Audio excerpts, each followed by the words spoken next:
All right, everybody, welcome back to the Best Damn Training channel on YouTube. Today is Friday. We are finishing up week 2 on the Summer of Speed program. This session is the session that I had to skip last week because of the soccer tournament going on in here. They had a bunch of bags and equipment and everything on this side here because they had about 4 or 5 different fields with games going on. So this is going to be the first time I'm actually doing this session. I'm trying to stick to week 2 plans, but if the volume feels like it's a little bit too much and I feel like I'm going to get burnt out, then I'm going to drop it down a little bit because I still have a weight room session to do after this track session today. So first thing I'm going to do today, start off with, is a seated quad broad. So I've done the quad broad before during the unit combine program, if you guys remember those videos. Today we're going to do it from a seated position. What this quad broad is going to help me do is work on that first 3-step, that power development, going from static position into moving explosively as quickly as possible. Seated position here, I'm going to measure out each of these quad broads and I'm going to do 3 reps total on this here. So the way I'm going to measure this out is I just have a cone. I'm going to do my quad broad, and then I'm going to set the cone down and try to jump further than that on the next one. All right, so what I'm going to do, feet on the white line. We're going to go quad broad from a seated position, and we're going to see how far we can get on this. 3 reps total.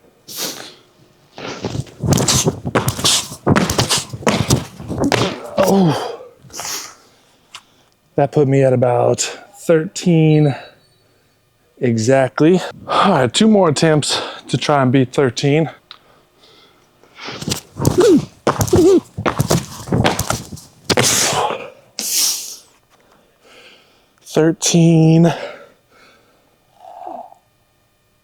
13:43 on that one. All right, so rep number 1, rep number 2, 13 meters, 13:43, I'll call that one. So the goal is to get 13. I think I can get 13:50 on this one.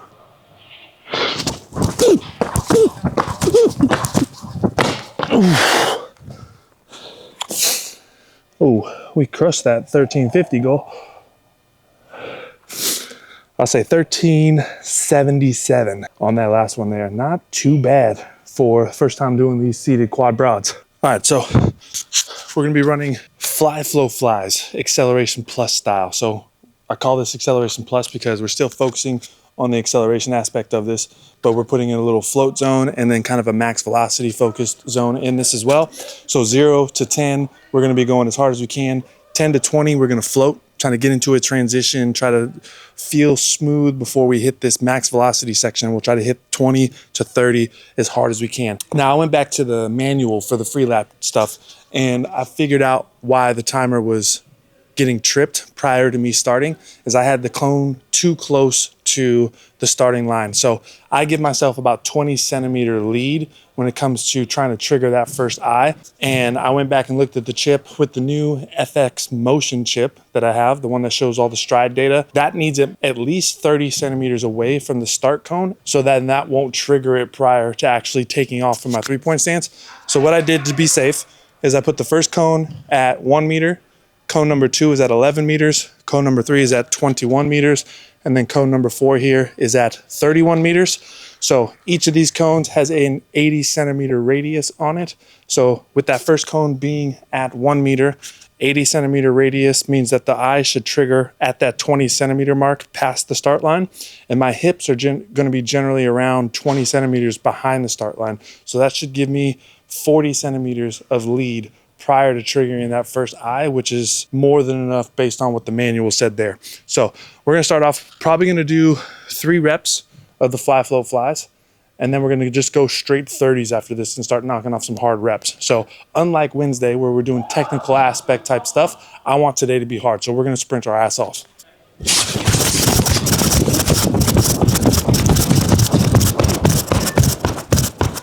All right, rep number 1, 406. So 0 to 10, 174, that's good.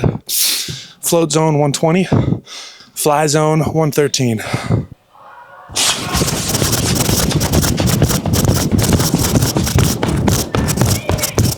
Rep number 2, 397. Total time, no, we're not looking at. What I'm looking at is 10 went down, 0 to 10, 172 from a 174. And then 20 to 30 went to a 109 versus a 113. So overall, definitely a better rep on that. Whew. All right, So the plan from now is we're gonna do 3 30-meter all-out sprints. I'm feeling really good, and I don't wanna burn a rep on these fly flow flies when I think I could potentially put down some decent 30-meter times, given the GPP phase that I'm in right now. So what I would like to see in this 30 is a significant difference in that float zone. So the 10s should stay relatively the same, like low 170s, I'm happy with. If I can get that 120 from 10 to 20 down to a low teen, that'll put me down to like low ones for that 20 to 30 range. So that's kind of the goal that I'm looking at, is maintain 170s from 0 to 10, get into like the mid-teens from 10 to 20, and then be able to get down to low ones in that 20 to 30 range. So that's gonna be the plan. 3 reps on the 30s. Take a couple minute break here. Gonna get after it.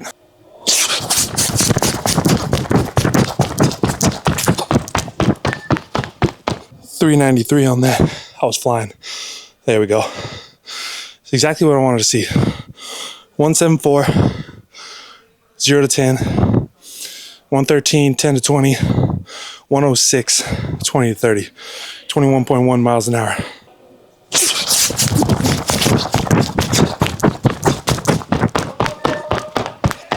$389 on that one there. The biggest difference was 0 to 10. 169 on that. 113 on 10 to 20.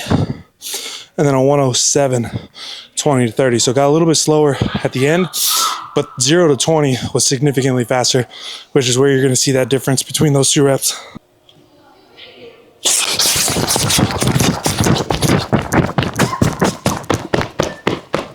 $392.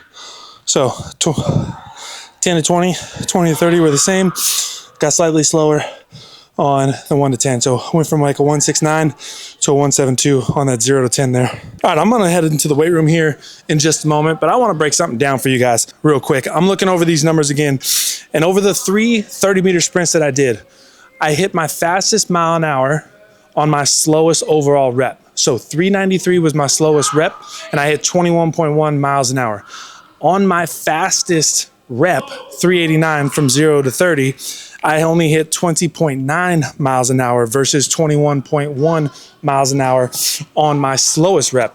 Now, why is that happening? Why am I running slower overall speeds during a faster time versus faster overall speeds during a slower time? And the answer is efficiency.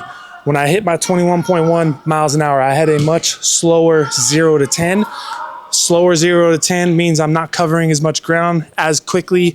And what that's gonna do is that's gonna bring back that max velocity zone. So what that means is that max velocity zone became the 20 to 30 meter zone there, because the 0 to 10 wasn't as efficient as it could have been. During my fastest repetition, when I hit slower overall speeds, the reason I hit 389 and was able to get a faster rep on that is because 0 to 10 was significantly faster, more efficient from 0 to 10. What that's gonna do is that's gonna lengthen that acceleration phase out. Rather than hitting max velocity at 20 meters, I might now be hitting max velocity at 25, 30, 35 meters. So I'm not even measuring my max velocity zone now because I'm so much more efficient here. I'm pushing max velocity further down the track, which for this program, being that we're gonna be testing a 60 meter or 100 meter at the end of this program, that's exactly what you wanna see happen. I don't wanna be hitting my fastest speeds at 20 meters, at 30 meters, because I'm gonna be running 60 or 100. I want my fastest times to come around 40 meters for that 60. I want my fastest time to come around 70 to 80 meters for that 100. So the more efficient we can get in this first 30 meters, the further we can push down that max velocity, and that's what's gonna drop that time down. So that's why you saw a 389 have a slower mile an hour than a 393, because the efficiency from 0 to 10 essentially compounded its way down the track on those 2 reps. So I'm going to pack everything up here. We're gonna go into the weight room, start off with some power cleans, 3 sets of 4, probably gonna be around like 65 to to just under 70%. I'm not gonna push it up to 70% on these yet. I want these to still be fast, to be quick, to be snappy, to have that bar moving quickly because we still are in this GPP phase. And then same thing with the back squats. Sets of 8, just like we did on the trap bars earlier this week. And then we'll do some hamstring work and probably some core work to finish off today. And that'll be the weight room stuff here. So on to the power cleans. All right, so I actually already finished up the weight room work. I'm gonna have to mute the clips because there was other people in there training and the music was pretty loud. So I don't wanna get any copyright hits on YouTube for having the music in the background. But to explain what I did today, I cut some volume on the squats, if I'm gonna be honest, because my legs were feeling it already. So rather than doing 3 sets of 8 at the 165 that you'll see here, I ended up only doing 2 sets of 8 on that. And then everything else went to a plan. I did my 3 sets on the cleans. I did my 3 sets on the razor curls and the chin ups, and that was the session. So it's not a lot of volume. It's just the squats, and the weight on the squats just felt a little bit too hard today. I didn't want these to be extremely grindy for today's session. Next week is gonna be a really heavy week, so I'll grind them out next week because I'll have a deload following that. But today just wasn't the day. The fatigue level was a little bit too high, so 2 sets of 8 is good to go for the day. But other than that, I appreciate the hell out of you guys for watching the videos. The channel's been growing. The comments that you guys have been leaving for me, you guys appreciating the video, the content, the education that you guys might be getting from this, the entertainment that you guys might be getting from this.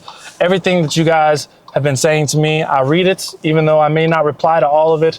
So I appreciate the hell out of everybody. Hope you guys enjoy the rest of this video. If you do like what you see, make sure to like. This helps the channel grow. It helps the channel with the algorithm on YouTube. If you want to see more, make sure to subscribe. As that subscriber count grows, I've got some cool stuff planned for you guys, and we'll get to that as we get close to the next milestone, which is going to be 10,000 subscribers on the channel. I think we're slightly above 8,500 right now. So if you want to see more, subscribe to the channel. Other than that, I appreciate y'all. I'll catch y'all on the next one.